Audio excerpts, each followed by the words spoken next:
Well, due to my voice not really recovering and your familiarity with our opponent, I'm going to bypass any opening remarks and go right to the questions.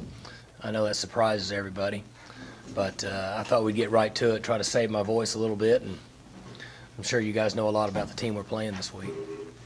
Coach Gundy, I'd like you to talk about just the process this team has gone through this year up until kind of this point in the season. Well, that wouldn't save my voice.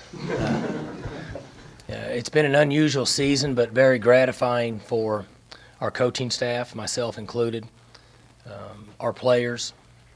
It starts with the three young men that have played quarterback for us. I think the best way to describe it is sometimes when you have a quarterback controversy or 2 or 3 quarterback system, team members can pick a side. And that hadn't happened with our team, and we've been very fortunate. And I think the reason why is because all 3 players are unselfish. They have good families. They were raised right. They've bought into the system. And the supporting cast has been very good. So that's been its own soap opera for the most part, but a good one. And then defensively, I feel like this is the best defense that we've had since I've been the head coach here. I thought that coming into the season. We started out slow. I'm not sure why, other than we weren't healthy in the first month. We had guys that played on Saturday that didn't practice very much during the week. And then Lindell Johnson was out for about 5 weeks, however long he was out. And it limited us on the packages that we had available on a Saturday. I think they've gotten better over the last month.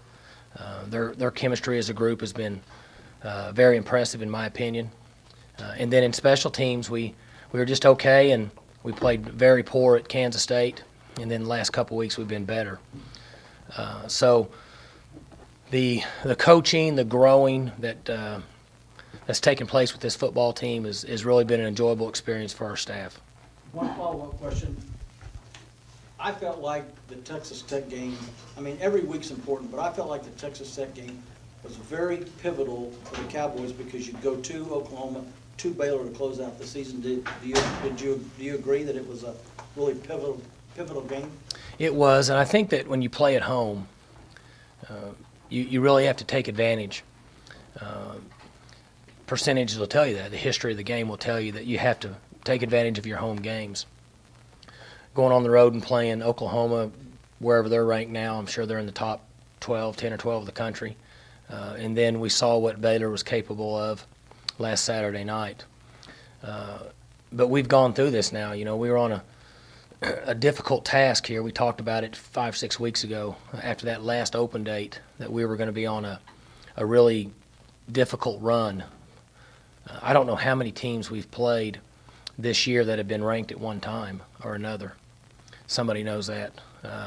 But we're playing Oklahoma, who obviously is ranked very high, and Baylor has been ranked throughout the season, early in the season. I don't know if they're ranked again or not, but every game's important, but you certainly want to take advantage of your home field. Coach, Zach Craig earned special teams player of the week honors, which is the 3rd time in the last 4 weeks you've had a player earn that. What does that say about your special teams? We've gotten much better.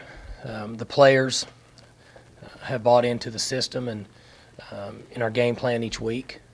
And it comes down to them. They have to want to do it, and we have to put him in that position. And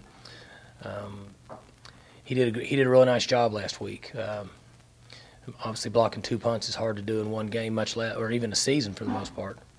But Zach likes to play football. It's important to him, and he worked hard and studied tape, and paid off for him against Texas Tech. Coach, a little bit more on the special teams. With the impact the special teams has had the past couple of weeks, what impact can you expect from a guy like Quinn Sharp in the next couple of games? Well, he needs to continue to play like he has over the last 4 years here. He's, in my opinion, the best special teams player in the country. And there's some good ones out there. Most notably are the ones that return punts and kickoffs. But what he's accomplished here with his kickoffs and his punting and his field goals, PAT field goal work is pretty impressive over a number of years. Having both played and coached in this game, obviously, can you, in your own words, kind of talk about what makes this rivalry so special to you? Well, I said this morning on a radio show that we don't have professional football in the state of Oklahoma. And so this is the big game. It's people that go to work, either wear orange or red. They pick a side, and the players know each other from high school football. Most of the players on our teams either come from the state of Oklahoma or Texas. They're familiar with each other. Coaching staffs know each other. I think that's why it's different than the other rivalries across the country. Coach, Quinn's a great example. He kind of monitors himself, but several of the other players that were out there speaking with the media, Daytwan Lowe, Kai Staley, they mentioned how fresh they feel. Even though it's this late in the year, you know, Lowe was saying, man, I feel good, my legs feel good. And again, they go back to the practice habits and the way you guys operate. It keeps the players, you know, pretty good this late in the year, which is tough to do. We don't practice very much, much less in the latter part of the season. We're not out there very long, and we hope that the game plan that we have in for each week and the amount of reps that our players gets enough for them to be sound on Saturday. But we just don't practice very much. We try to keep them as fresh as possible. Mike, everyone likes to talk about your three quarterbacks and how that's impacted your season, but I'm going to guess if your defense hadn't got better, you wouldn't be in this spot right now. That was huge for you guys to get them to start playing better, wasn't it? They really have. You know, and it seems like just yesterday, but you go all the way back, it's really been 5 or 6 weeks ago that our defense started playing much better, and they've grown as a team. I think our coaches have done a great job giving them a chance for success, but more importantly, they're playing with excitement, enthusiasm. When they celebrate together, not as individuals. And they've made a big impact on our team. If you look back over the last 4 or 5 games, there's times when our offense was playing just okay and our defense kept us in the game. And then there's times when our offense was playing really well when our defense was struggling, and then special teams has picked it up in the last few weeks.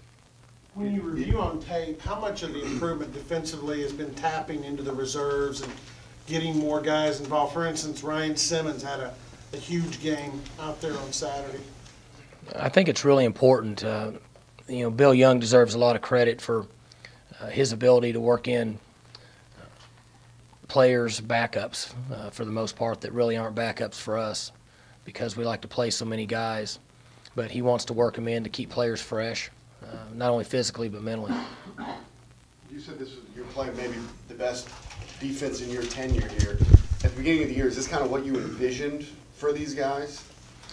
I felt like that they would have a really good year on defense because we had more depth than we had had over the last, 7 years that I had coached here. We had some veterans in the secondary. We were slow to get going in the secondary for the most part for a few reasons, but up front we've been good. Our 2 interior tackles have been really good in my opinion, and then we've been able to rotate some of the other guys in and keep them fresh. But for the most part, they run well side to side, and we've had some instances where we haven't tackled very well, but overall it's been a good tackling defense. Michael, you have the Belldozer. Have there been any kind of creative names circulating toward your boss? Any type of specific? Well, I don't know when the Belldozer got his nickname, but I'm guessing it was not after the first game. I could be wrong. Hadn't followed it that close, but JW has got a ways to go, but he was a good lift for us Saturday. It was nice to see him back and running full speed. He practiced well last week for the first time in about a month, and so it's good to get him in the game. Mike, this series, it's unusual because normally you kind of go, you're there, the next year you're here, last 2 have been here in Stillwater. Do you do anything extra to help the guys who haven't been through a game down there in that atmosphere to kind of help them get prepared, or what can you do? Well, there's really no substitute for experience and maturity. A number of the guys on our team have been there, but some of our key players haven't played there because we played 2 years in a row here. We hope that the experience that they've gained playing on the road over the last few years in big games will help them play Saturday. There's not really anything we can do to get them prepared. They have to remember that once we get there and cross the white lines, it's 11 on 11. We work on offense with sound and loud noise. So I feel like they'll play fine. I don't think it'll be something that will affect them more so than just what home field advantage would be for any team. Mike, what do you make of this Choo Choo Quinn Sharp situation? Well, I was unaware of it until last night. I was walking through the house and my kids had the TV on, and I saw it, and I didn't even know that it was him until they showed a picture of him in the corner. So I was unaware of it, but whatever train he's driving, I'm getting on. Interesting to you how something like that has seemed to catch on, and I think it's interesting, but nowadays it doesn't take much to get something going. In fact, I don't know where the train came from. Does anybody know where the train came from? I know there's one in Enid that goes through the middle of town, but those train tracks you have to cross getting into town. I don't know. Anybody know where it came from? There was an internet posted. Oh, internet. I got you. Twitter? Beautiful. The guy used to have to go off in a press conference to get attention. Now he just play good for a couple games. There's an open letter that was written from him to the OSU fans by somebody else, but you're going to need some editing, and definitely wouldn't take it home to the kids. He wrote it? No, he didn't write it. It was written for him. I don't think Clint could ever have written that. I got you. It would take him 10 years. Yeah, you guys are getting way over my head now. You're using him in first person and second person. And No, the Twitter world is. Twitter world is, okay. Speaking of a press conference, you see Les Miles' at a press conference at all? Have you? You know, John, I'm disappointed that I haven't. But You should be disappointed. Todd Munkin shared it with me Sunday morning, and I don't know how I missed it because I stayed up pretty late watching games and did pretty good for me, and I did not see it. And Todd had asked me about it, and I said I didn't see it, and he texted Les that he watched it and enjoyed it and something else. I don't know what he said. And he said, tell Mike that he needs to watch it. He'd be proud. And I will do that. I just hadn't got to that yet. Has Bedlam changed here? I mean, people are talking about it's become so much more competitive in the last 20 years, and here in the last 15 especially. I mean, do you notice a big change? I mean, there were a lot of competitive games in the 70s and 80s, but now there seems to be a whole string of them where. Yeah, I don't think we could argue that, Oklahoma State's been on the bottom side of that for, if you want to go back over 30 years or however many years. And we've become more competitive in the 80s, and then in the 90s when we were struggling here after the probation years, there was some separation again. And then since then, what would be probably about 2000 on, it's been fairly competitive. And if both teams are playing well, both teams are ranked and have had good seasons, then it's always a more enjoyable game for the state. And so I would have to agree over the last 10, 15 years, the game's been more competitive. For those who aren't around football and don't understand how much time is committed to that during the season, can you explain to them how it is where you can go months without even talking to your brother just because the season's going on, and what's that going to mean to once again play again against them for who knows how long now? I think that people have to realize during the season I can go months without talking to my wife. And some of that's based on how well we play, and it's not my decision, it's hers. Our schedules are the same time. We come in at 5:45 or 6 in the morning. They come in at 9 or 10 in the morning. We go home at 10 at night. They go home at 4 in the afternoon. So, Kale and I are on the same schedule, and it's hard for us to talk. But I was being facetious. You didn't catch that, did you? We come in and go home at the same time, and he recruits and I recruit. And because we have kids the same age, they've done a better job of keeping us in touch than we have, because they're always coming to each other's, coming to our house and things like that. So, but it's just the way it is during the season. There's a lot going on, and it's just not much time to talk on the phone. Speaking of family, with being a holiday week, when you think back about Thanksgiving, what's a favorite memory of yours growing up? Well, Thanksgiving's always been my favorite holiday, because you get together as a family, you can eat, there's games on TV, and then I love Christmas, but when you do gifts, it just takes up so much time and messes it all up because there's so much going on.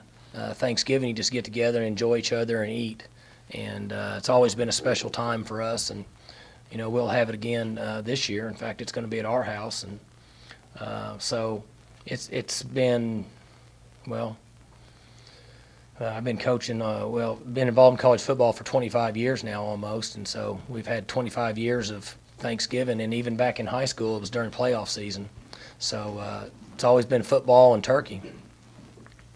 Does it make it harder when a game like Bedlam is coming up a few days later? Do you have to make yourself allot that time for family? Oh, not really.